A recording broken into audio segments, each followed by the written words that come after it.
Le but de cette nouvelle vidéo est d'aborder une question extrêmement classique dans les sujets de concours des filières ECG.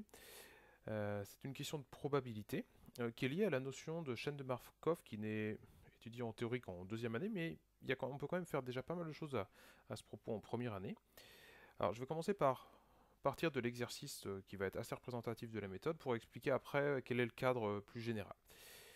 Alors, on nous dit qu'un fumeur désire arrêter de fumer, et on va ensuite nous décrire un certain protocole, un certain mécanisme qui va se passer d'un jour à l'autre, et on nous dit que si la personne arrête de fumer, ne fume pas un certain jour, le lendemain, donc le jour d'après, il reste motivé et ne fume qu'avec une probabilité de 1 quart. En gros, il va fumer avec probabilité 1 quart, et continuer d'arrêter de fumer avec probabilité 3 quarts.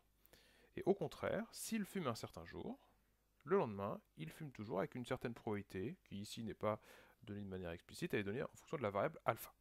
Donc on ne connaît rien de alpha à part que c'est un nombre entre 0 et 1, vu que c'est une probabilité. Voilà, donc là on est dans le cadre assez général des chaînes de Markov, où on nous décrit un modèle dans lequel on a plusieurs états, donc ici deux, donc à un jour donné, la personne ici fume ou ne fume pas, et dans ce genre de modèle, on nous donne ce qu'on appelle des probabilités de transition. On nous explique ce qui va se passer d'un jour sur l'autre. Donc c'est quelque chose d'aléatoire. Ce qui se passe d'un jour à l'autre va dépendre est aléatoire. Et on nous donne certaines probabilités. Et ce qui est important dans les modèles de type chaîne de Markov, c'est que la probabilité de transition, de passer d'un état à l'autre, est toujours la même, quel que soit le jour. Donc ici, on nous dit, voilà, la personne peut soit fumer, soit s'arrêter de fumer, et dans chacun de ces deux états, on a des probabilités de transition pour passer aux autres états à l'étape d'après. Ensuite, donc on va prendre quelques notations. On nous dit qu'on va appeler Pn la probabilité que la personne fume le jour n, et c'est cette quantité Pn qui nous intéresse. Un des buts, le but principal finalement de l'exercice, c'est de calculer Pn en fonction de n, et de alpha aussi, puisque c'est une donnée de l'énoncé. Et on suppose en plus que la personne ne fume pas, qui ne fume pas le jour 0. Donc la probabilité qu'il fume, est de le jour 0 est de 0. Donc P0 égale 0. Donc ça, c'est quelque chose qui sera important dans la suite de l'exercice.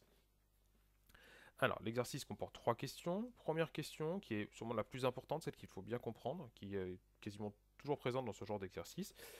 On nous demande d'exprimer Pn plus 1 en fonction de Pn. Donc l'idée, c'est d'arriver à trouver une relation entre la probabilité qu'il se passe quelque chose au temps n plus 1 avec la probabilité qu'il se soit passé quelque chose à l'étape d'avant. Donc en gros, on va établir un lien entre le temps n et le temps n plus 1. Les probabilités de plusieurs états au temps n et n plus 1. Donc ça, c'est la partie la plus importante. On va voir que pour répondre à ce genre de questions, on procède toujours de la même manière. Dans un deuxième temps, à la question 2, on va démontrer que Pn est égal à cette quantité qui est donnée ici. Voilà, donc on va trouver une expression explicite de Pn en fonction de alpha et de n. Et ensuite, une toute dernière question dans laquelle on va demander de trouver la limite de Pn pour essayer de voir si la stratégie paraît judicieuse pour arrêter de fumer. Alors, commençons par la première question. Donc le but, c'est d'exprimer Pn plus 1 en fonction de Pn et de alpha. Alors, dans ce genre d'exercice, il est souvent important de prendre quelques notations. Alors, il y en a déjà une qui est présente dans l'énoncé, c'est la probabilité Pn. Donc Pn, c'est la probabilité que la personne ne fume pas, fume le jour n, excusez-moi. Et pour clarifier les choses, on va définir aussi un événement. Donc je vais appeler Fn. Ce que je vais appeler Fn, c'est l'événement, la personne fume le jour n. Et du coup, vu la notation qui est donnée dans l'énoncé, Pn, qui est la quantité qui nous intéresse, c'est la probabilité de Fn. Alors pour répondre à cette première question, pour établir un lien entre Pn plus 1 et Pn, il faut savoir que c'est toujours la formule des probabilités totales qu'on utilise. Il n'y a pas d'autres... bon, il y a sûrement d'autres rédactions, mais c'est vraiment la rédaction principale, c'est ce qui est attendu quand vous avez ce genre de questions. Et soit vous êtes très à l'aise avec ce genre de questions et vous partez directement sur la formule des probabilités totales, mais parfois, pour être plus sûr de soi, pour bien clarifier les choses, on peut passer par un arbre de probabilité. Donc je l'ai représenté ici, j'ai mis ce qui se passe au jour n. Donc on va écrire un arbre entre ce qui se passe au jour n et ce qui se passe au jour n plus 1. Donc au jour n, il y a deux possibilités. Soit la personne fume, soit elle ne fume pas. Ce que j'ai représenté avec les événements Fn et Fn bar, qui est le complémentaire de le complémentaire de Fn. Et il y a ce qui se passe le jour n plus 1, et à nouveau, il y a deux possibilités. Donc on va avoir deux embranchements. Si on était dans l'état Fn, on peut passer à Fn plus 1 ou à Fn plus 1 bar, et pareil si on était en Fn bar. Donc on va compléter l'arbre pondéré. Pour passer de Fn à Fn plus 1, ça veut dire qu'on est passé de la personne fume autant n à la personne fume autant n plus 1. Donc on va relire l'énoncé. On nous dit qu'il fume un certain jour, le lendemain il fume avec une probabilité alpha. Donc la probabilité qu'on va mettre ici, c'est la probabilité de Fn plus 1 sachant Fn, elle est égale à alpha. C'est ce que nous dit l'énoncé. La probabilité sur la branche en dessous, c'est la probabilité de Fn plus 1 bar sachant Fn, elle est égale à 1 moins alpha, donc au complémentaire de A1 de alpha. Et même chose pour les deux derniers, le deuxième embranchement. Si la personne ne fume pas un jour, on nous dit qu'il reste motivé et ne fume qu'avec une probabilité de 1 quart. Donc la probabilité qu'il fume au jour n plus 1, sachant qu'il ne fumait pas avant, c'est 1 quart.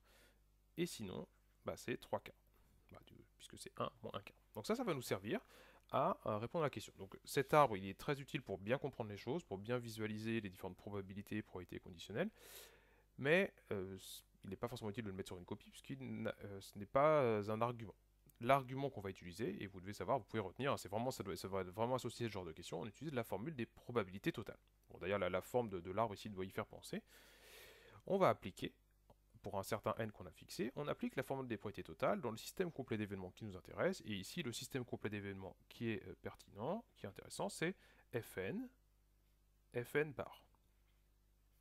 C'est bien un système complet d'événements, le cours nous dit que c'est un système complet d'événements, et on va appliquer la formule des probabilités totales dans le système complet d'événements pour calculer la probabilité de Fn plus 1.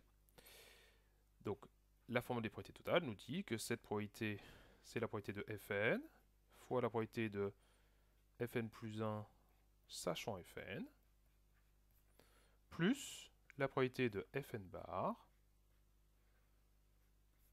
fois la probabilité de Fn plus 1 sachant Fn bar.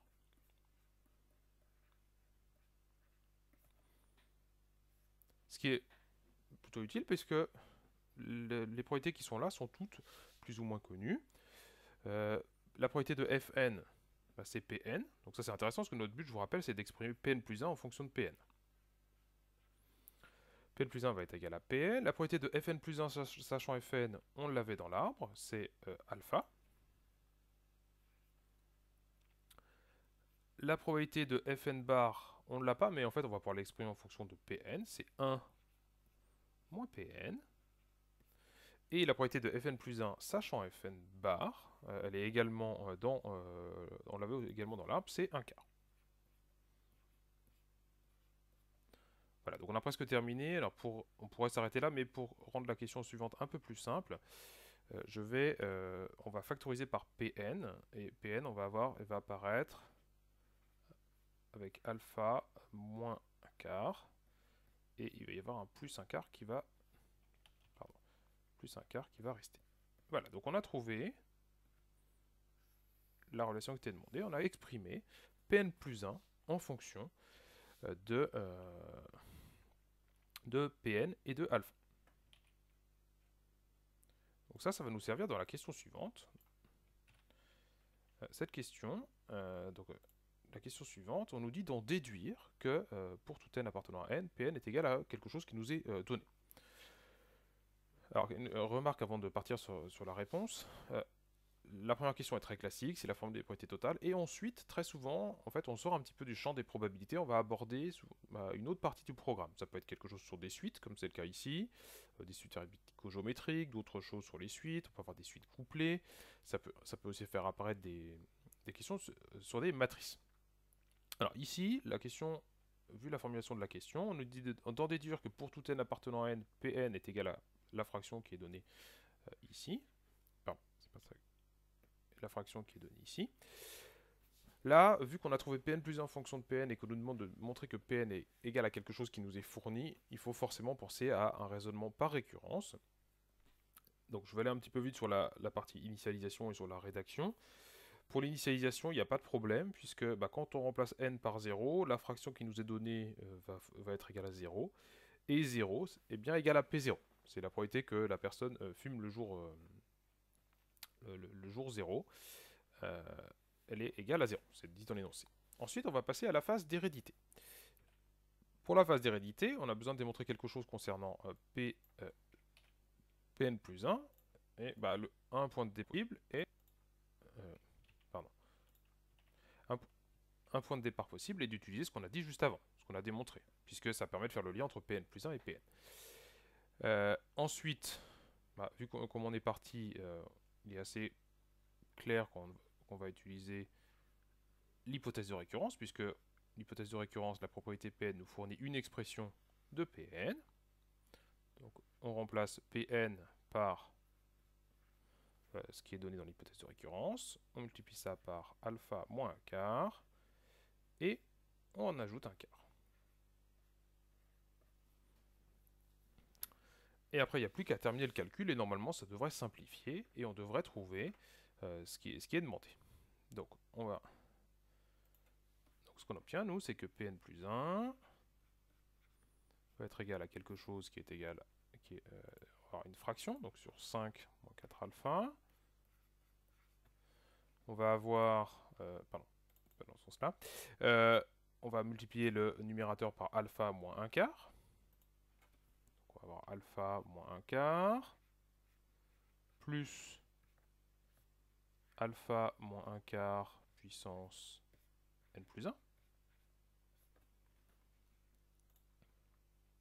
Ah pardon, ce n'est pas un plus, c'est un moins, bien entendu. Hop, donc là c'est un moins. Et on avait un petit quelque chose à la suite, on avait un plus 1 quart.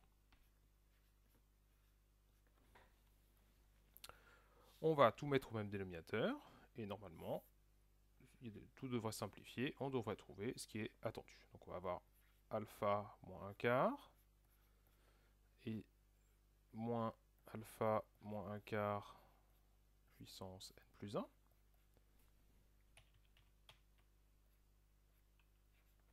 Et le plus 1 quart, quand on va mettre au même dénominateur, va donner plus alpha sur 4. Pardon, là, je dis n'importe quoi. Bien entendu, c'est pas ça, ça va donner 5 quarts moins alpha. Il y a des petites choses qui vont se simplifier. Le alpha qui est ici va se simplifier avec le moins alpha. Et le 5 quarts moins 1 quart va donner exactement ce qu'on voulait. On va trouver que c'est 1 moins alpha moins 1 quart puissance n plus 1 divisé par 5 moins 4 alpha. Ce qui termine la phase d'hérédité. On a donc démontré la propriété au rang n plus 1. Donc il ne reste plus qu'à conclure, mais on a bien démontré le résultat qui était annoncé. On a bien démontré que pour tout n dans grand N, Pn, c'est 1 moins alpha moins 1 quart puissance n divisé par 5 moins 4 alpha. Donc voilà pour cette question. Donc on a trouvé Pn en fonction de n. Et maintenant, il ne reste plus qu'à répondre à la toute dernière question, dans laquelle on nous demande de déterminer la limite de Pn. Donc pareil, je ne vais pas tout détailler, parce que c'est pas... je vais au moins donner les arguments à l'oral, je ne vais pas forcément tout écrire. Alors, donc on a trouvé une expression de Pn en fonction de n et de alpha. C'est cette fraction. On cherche la limite de cette chose-là quand n tend vers plus l'infini. N n'apparaît que dans l'exposant ici. Donc on peut commencer par chercher la limite de alpha moins 1 quart puissance n. Et vu qu'on a quelque chose de la forme q puissance n, pour trouver sa limite en plus l'infini, il faut regarder où se trouve alpha moins 1 quart par rapport à moins 1 et 1. Donc la limite de cette chose-là, il n'est pas très compliqué de voir que ça fait 0, parce que alpha moins 1 quart est strictement compris entre moins 1 et 1. Alors pourquoi est-ce que c'est vrai? Alpha, c'est une probabilité, c'est un nombre qui est entre 0 et 1. Si on lui retranche un quart, on a forcément quelque chose qui est strictement compris entre moins 1 et 1. Et on se trouve, du coup, vu que cette quantité élevée à la puissance n tend vers 0, la fraction Pn va tendre vers 1 divisé par 5 moins 4 alpha. Donc, le numérateur va tendre vers 1, puisque la seconde partie du numérateur tend vers 0. Et voilà la limite de P. Alors, on peut quand même aussi répondre à la toute dernière question. On nous dit, est-ce que cette stratégie paraît judicieuse pour arrêter de fumer? Alors, il faut voir il faut déjà comprendre à quoi correspond cette limite. Cette limite correspond finalement à la probabilité que la personne arrête de fumer à un temps long. Est-ce qu'elle a arrêté de fumer? Et cette probabilité, vu que alpha est entre 0 et 1, alors on peut supposer que alpha n'est ni 0 ni 1, parce que sinon c'est pas, ce sont des cas un peu extrêmes qui ne sont pas très intéressants. Si alpha est strictement entre 0 et 1, ben on peut démontrer que cette quantité, là, 1 sur 5 moins 4 alpha, va être comprise entre 1 cinquième et 1. Bon, je vous laisse vérifier pourquoi. En gros, on a deux cas extrêmes. Il y a le cas où alpha est égal à 0, la fraction va être égale à 1 cinquième, et l'autre cas extrême, c'est quand c'est égal à 1. C'est un tout petit peu plus compliqué que ça. Il y a plus de détails à donner pour trouver l'encadrement. Mais ce qu'on voit, c'est surtout que cette limite, qui est la probabilité, qui est une probabilité, elle est strictement positive. Donc, finalement, la probabilité qu'il fume sur un temps long sera toujours strictement plus grande que 0. Donc, finalement, il continuera de fumer avec une probabilité strictement positive.